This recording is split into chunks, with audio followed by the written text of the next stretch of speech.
Yesterday on Newsfeed, he saw predictions that we will still have intense load shedding before the end of winter. But at the same time, the Energy Minister, Montashe, has repeatedly suggested that we should be using the Karpowerships. Gas-to-power ships would tie up along our borders. But the company appears to be battling to get the right permissions to actually dock its ships and to start operating. There's been huge opposition to the plan from people who say it would be simply too expensive and would have too great an environmental impact. Supporters of Karpowerships say it would mitigate around 2 stages of load shedding and is proven technology. Neville van Rooy is the Community Outreach Coordinator at Green Connection. You can probably tell from the name that Neville opposes Karpowerships. Neville, good afternoon to you. You've actually been quite a long-running opponent of the Karpowerships deal. There's been several applications for permission to dock at 3 harbours around the country. What's happened to those applications? Good day to you, Stephen, and good day to the viewers as well. And once again, thank you for this opportunity. Yes, applications has been, a lot of conflict and, rejections and reapplications and retrying, and we continue. Last one, they have been rejected on the basis of their EIA not matching up to the standard by the Department of Forestry, Fishery and the Environment, and we totally in support that has been rejected. With that also we will continue to reject, resist and counter all forms of new fossil fuels, because we believe that this climate crisis needs to be taken serious and we need to move away from all fossil fuels. And therefore, we are happy with the decision by the Department of Forestry and Fisheries. As things stand, is there no chance it's going to get permission to actually dock its ships? I mean, is there just no way to do it? Yes, we hope that they will not come back, and we, together with the Green Connection and National Justice, has also submitted our letter to the Department of Environmental Affairs to agree with the decision that they will not come back, and we hope that they will not come back because it's wastely, too costly for the country. Environmental concerns that we have continued to raise since the beginning of this, as well as disrespecting the human rights and the livelihoods of our coastal communities. Do you know what's happening in Cabinet? The Energy Minister, we know, wants to use these ships. The Minister in the Presidency for Electricity, I think at times has suggested he would like to use the ships. The Environmental Affairs Minister, Barbara Creasy, makes no comment because she's the person who makes the final decision on the environmental applications that come before her. Do we know if there are different views in Cabinet on what should happen? Yes, there's definitely different views from opposition parties as well.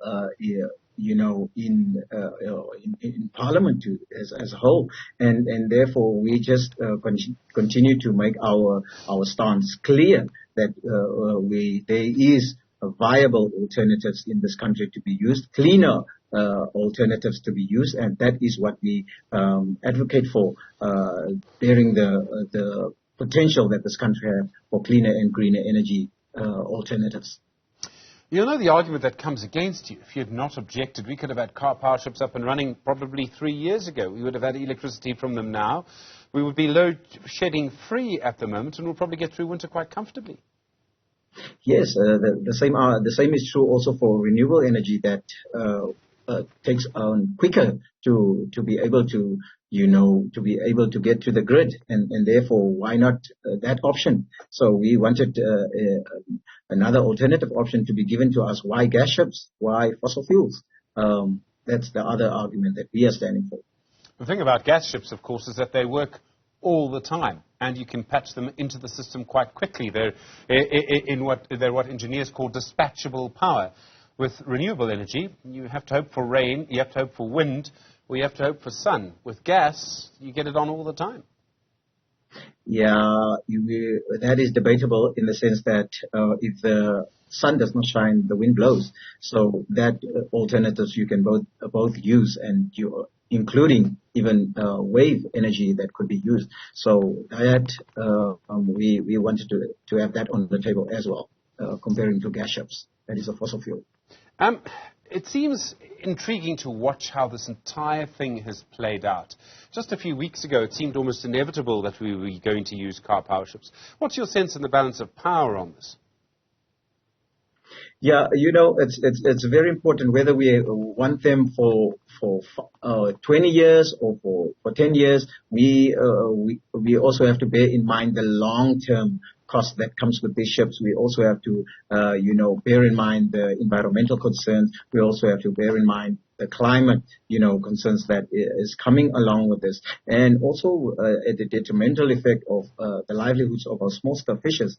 That is too much of, we have to weigh it out. And also, jobs, when we're talking about jobs, it doesn't even come with jobs. You need to also look into, how much jobs will be destroyed in the process. So those are the real issues for us to taken into account, or whether we should allow these ships or not, And like the ordinary South Africans need to have an opportunity to be able to choose a democratic, inclusive process of what type of energy we want to have, that will not just be a short-term grab and installing, but we also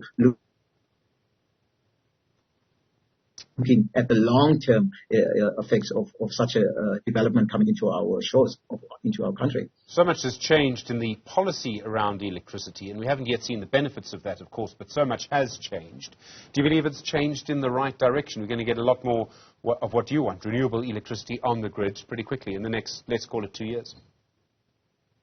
Yeah, we are remaining hopeful that our voices will be heard, and people's opinions and the larger community of South Africa will, be giving input into the direction that we do want an inclusive, process of people having to give input into what we need for the country, not just an idea being forced on us like Karpowerships. We need to say as South Africans what we want going forward, and that opportunity has not been given. We have rather been forced to accept Karpowerships, which we don't want. Neville van Rooy, thank you. The Community Outreach Coordinator at the Green Connection. Do appreciate the time.